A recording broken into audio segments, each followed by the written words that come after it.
Ahoj, ahoj! Ja som Luky Zajo a vítam vás pri ďalšej časti Objavuj AI. Dnes sa budeme rozprávať o téme, ktorá nie je len o tom, ako je AI úžasná, ale aj o tom, čo všetko nás stojí. Presne tak, dnes budeme skúmať ekologickú stopu umelej inteligencie. Poprvé, keď AI míňa energiu, tak je to poriadne veľa. Začnime jedným príkladom. Predstavte si, že chcete postaviť obrovského robota, ktorý vám bude vedieť odpovedať na všetky otázky. Či už sa pýtate na recept na pizzu alebo zloženie hviezdnej oblohy. Aby sa však tento robot naučil, budete ho musieť zapnúť na plný výkon a nechať ho bežať niekoľko týždňov. Tréning GPT-3, jedného z veľkých jazykových modelov, spotreboval 1287 MWh elektrickej energie. Ak by ste s týmto množstvom energie chceli napájať bežnú domácnosť, vydržali by ste viac ako rok a pol. A čo uhlíková stopa? Emisie CO2 z tohto tréningu zodpovedajú ceste autom okolo Zeme 15 krát. A teraz si predstavte tisícky ďalších modelov, ktoré sa každý rok trénujú. Už to začína dávať zmysel.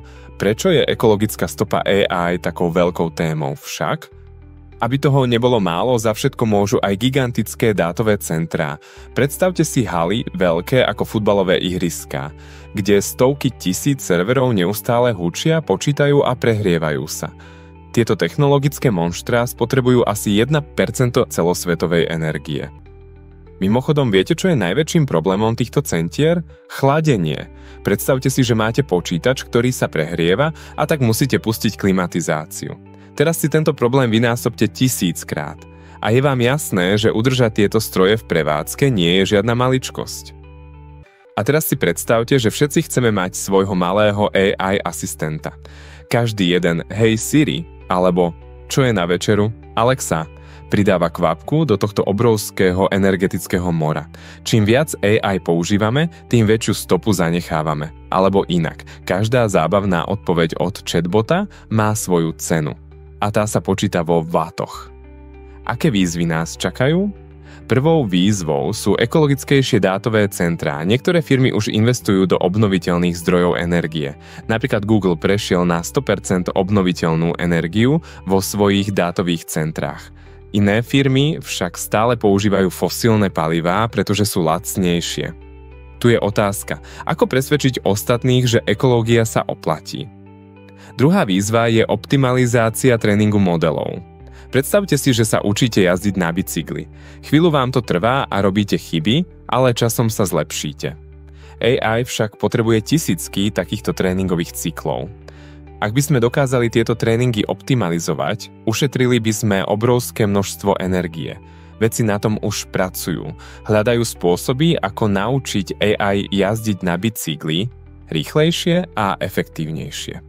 Po tretie, je to rastúci dopyt. Umelá inteligencia už nie je len technológia budúcnosti. Používame ju na všetko. Od smartfónov po autonómne autá. Čím viac ju využívame, tým väčšia je jej spotreba energie. A po štvrté, počuli ste už o Green AI?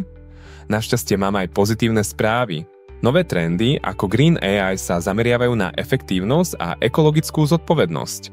Príkladom je špecializovaný hardware, tzv. AI akcelerátory. Predstavte si ich ako hybridné autá, dokážu urobiť rovnakú prácu, ale s oveľa nižšou spotrebou energie. A čo my, bežní smrteľníci? Ako môžeme pomôcť? Skúste napríklad nepoužívať AI na úplné banality. Naozaj potrebujete asistenta na otázku, aký je môj obľúbený film, alebo koľko je 2+2.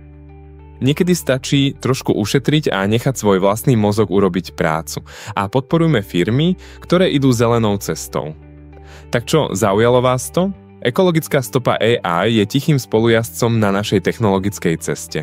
Je čas, aby sme si jej viac všimli a začali konať. AI je úžasná technológia, ale iba ak ju využívame rozumne.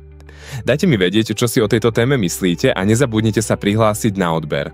Na budúce preskúmame ďalšie tajomstvá AI a možno vás opäť prekvapím, pretože objavíme tému umelej superinteligencie. Som Luky Zajo a toto bola ďalšia časť série Objavuj AI.